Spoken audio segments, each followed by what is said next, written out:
Now, an Action News special report. July 1st will be the 30th anniversary of the conviction of Gary Heidnik. He is responsible for one of the most grotesque series of crimes ever to happen in Philadelphia. Action News investigative reporter Chad Pradelli spoke to one of the survivors of the House of Horrors and others who were part of the trial that really captivated this area.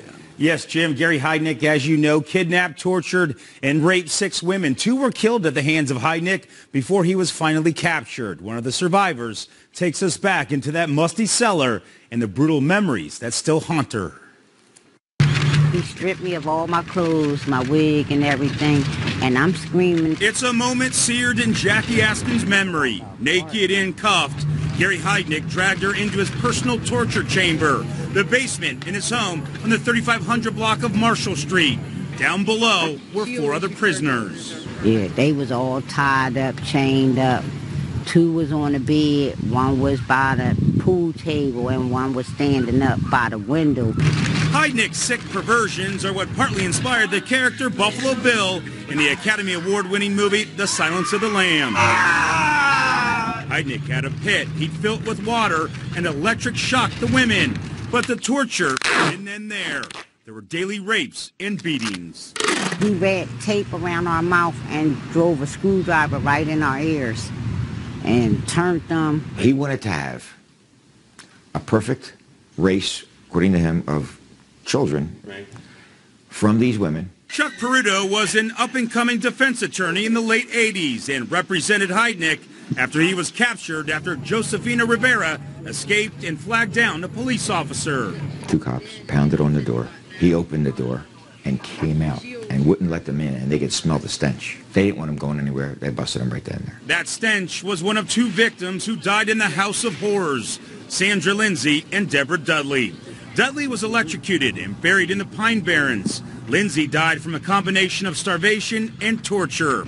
Heidnik boiled parts of her body and fed the remains mixed with dog food to the surviving women. During the investigation, police found 27 pounds of body parts inside Heidnik's freezer. He took me upstairs to the bathroom, and he said, we all got to play a part in this. And I said, play a part in what? And he had me cut her limb, like her arm. You had to say to yourself, this guy is really whacked. Before becoming longtime Philadelphia District Attorney, Lynn Abraham was a judge, and the Heidnik case was hers. Peruto and Heidnik tried to claim insanity during the trial. I very quickly, in my own mind, had an idea that this guy was faking it to affect mental illness. All of the survivors have struggled in their lives since being freed. Askins too, but she says she doesn't live in the past. She lives with her past. My whole thing to him was, why me? But, you know, I guess that's a question he never wanted to answer. But I made sure he seen my face before he died. I wanted my face to be the last thing he seen. That's a special report from Channel 6 in Philly a little better than 4 years ago.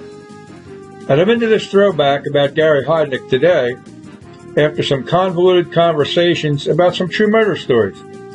Conversations with my buddy Patty Gibbon and my favorite son Ed. It starts out with talk about the Murdaugh murders in South Carolina.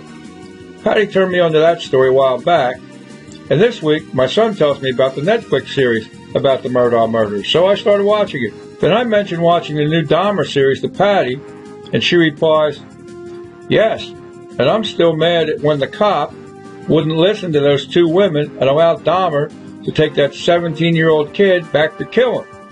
To which I say, so hard to believe. But I read about that a couple times. There's one even wilder about Gary Heidnik. I'll whip that together. Heidnik's neighbor smells a bad odor, thinks he's dead, calls the cop. I should have said calls the cops.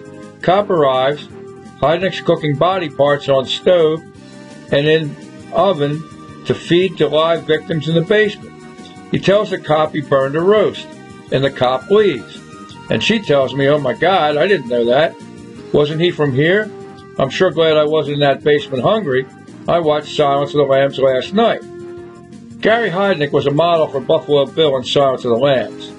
So I put this together, and here's the scenario I was talking about. This is quoted from my story. The air in that neighborhood often smells from the stink of decaying garbage, clogged toilets, and backed up sewer lines.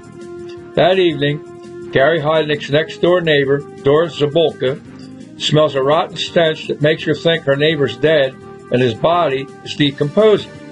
It smelled terrible, she recalls. So I called the police and an officer came over. Officer Julio Aponte responds to the call. I proceeded to knock on the door for approximately 10 or 15 minutes, the officer recalls.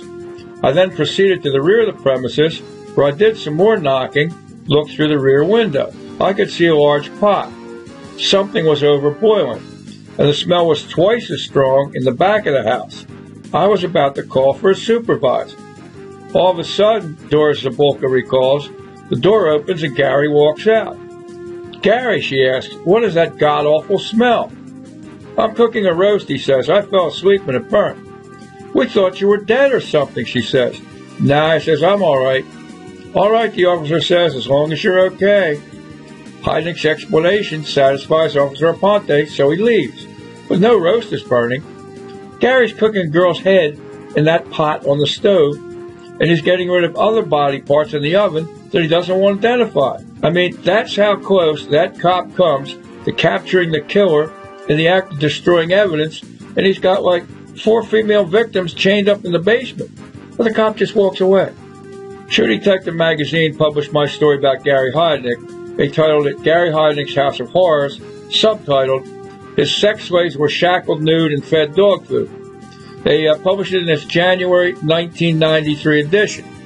That story and a few more of my murder stories, short detective stories, are available as ebooks on Amazon. Too short to be published as paperbacks. Not very expensive, and there's no limit to the number that you can buy. Get as many as you want. Thanks for stopping in today. Until next time. See you. And that's a wrap.